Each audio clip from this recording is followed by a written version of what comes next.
અમરેલી તાલુકાના જસવંતગઢ ગામે વૃદ્ધ મહિલાની ઘાતકી હત્યા કરનાર હત્યારો ઝડપાયે.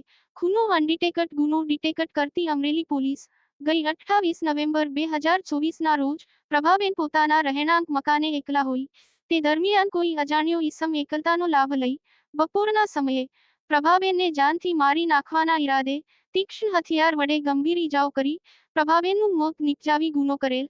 આ બનાવ અંગે મરણ જનારના પતિ ભાનુશંકરભાઈએ અજાણ્યા ઈસમ વિરુદ્ધ ફરિયાદ નોંધાવતા ભાવનગર રેન્જ આઈજી શ્રી ગૌતમ પરમાર સાહેબનાઓએ ભાવનગર રેન્જના જિલ્લાઓમાં બનતા ખૂન જેવા ગંભીર અનડિટેક્ટ ગુનાઓ ડિટેક્ટ કરવા સૂચના આપેલ હોય અલગ અલગ 14 ટીમો બનાવી ઝીણવટભરી રીતે તપાસ કરી અજાણ્યા આરોપીને પકડી પાડવા સક્રિય થતા બનાવવાળી જગ્યા તથા તેની આજુબાજુમાં આવેલ કુલ 200મી વધુ સીસીટીવી ફૂટેજો તપાસવામાં આવેલ.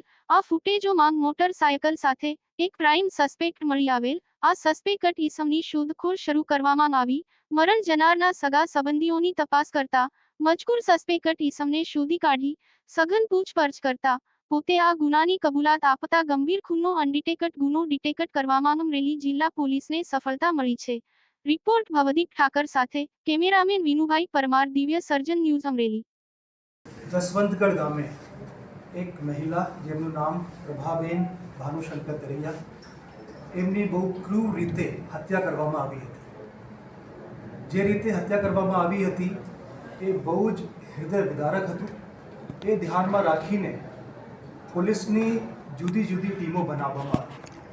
આમાં ડિસ્ટ્રિક્ટના જે બેસ્ટ ઇન્વેસ્ટિગેટર્સ છે એમને બોલાવવામાં આવ્યા. 14 અધિકારીઓની ટીમ બનાવવામાં આવી.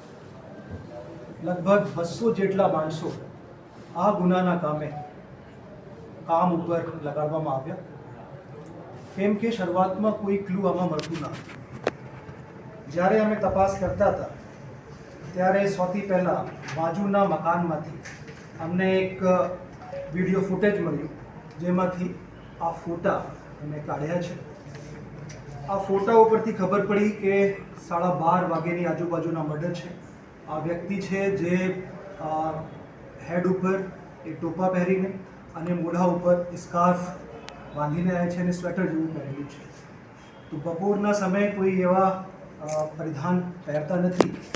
એ ધ્યાનમાં રાખીને આ વ્યક્તિ શંકાના દાયરામાં